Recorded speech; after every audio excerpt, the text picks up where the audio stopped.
In this video, I'm going to explain my picks for the 5 worst negative traits in Project Zomboid.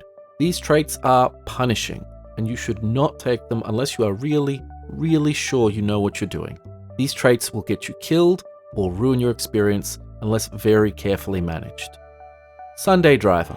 Taking this trait will give you a single point to spend on other things. I wouldn't take it if it gave you 8 points. The most obvious feature of Sunday Driver is that it limits your maximum speed in vehicles to 30 miles per hour.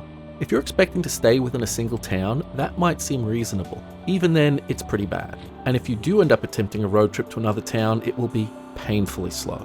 This is bad enough, but there's more. Sunday Driver will also, more or less, prevent you from towing another vehicle. Whether you want to drag something home to repair it, pull a vehicle that's blocking a lane, or drag vehicles to form a barricade. Finally, and this is the part where it kills you, Sunday Driver guts your vehicle's acceleration, so any attempt to drive off-road or push through even a small crowd of zombies becomes a fool's errand. This is why Sunday Driver is on top of the list. It's only worth 1 point, it's incredibly annoying, and it's got a good chance of getting you killed. The only time I might even consider taking Sunday Driver is if I were playing on a tiny map or attempting to play out some scenario in which vehicles simply do not work. Deaf. At least Deaf is worth a whopping 12 points.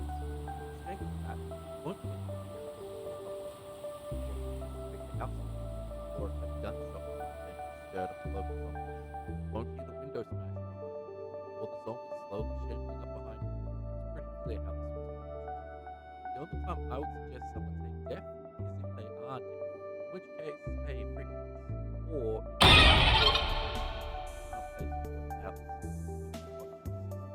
illiterate. You can't read. That means you're locked out of all skill books, so it will take you more than 10 times the experience earned to fully master a skill. Even worse than this, you can't read any of the special magazines that teach you recipes or unlock abilities. No generator for you, and I guess you'll just have to figure out which berries and mushrooms are poisonous all on your own. I like building bases and grinding skills, so this is an absolute no. The only time you should even consider it is if you're doing some sort of short-term challenge and skill gain won't be a part of it. Asmatic. You lose endurance twice as fast when jogging or sprinting, and you lose 30% more endurance when swinging weapons. This is bad news whether you're running from zombies or fighting them. Once your endurance runs out, you're moving at a crawl, and that's a great way to get dead. Unlike some other legitimately punishing traits such as obese or very underweight, you can never get rid of asthmatic. Sleepyhead. You get tired faster, and you recover tiredness slower while sleeping. At first glance, it seems like this is just going to give you less uptime in general, which would be bad, but there's a lot more going on here than awake versus asleep. As soon as your sleepyhead grinds out that first level of the tired moodle, your melee damage is cut in half, and your endurance regeneration takes a kick in the teeth. Now it's taking twice as many swings to kill something, so your first level of the exertion moodle will be along shortly. And that, among other things, also cuts your damage in half. This is the beginning of a death spiral that has ended many runs.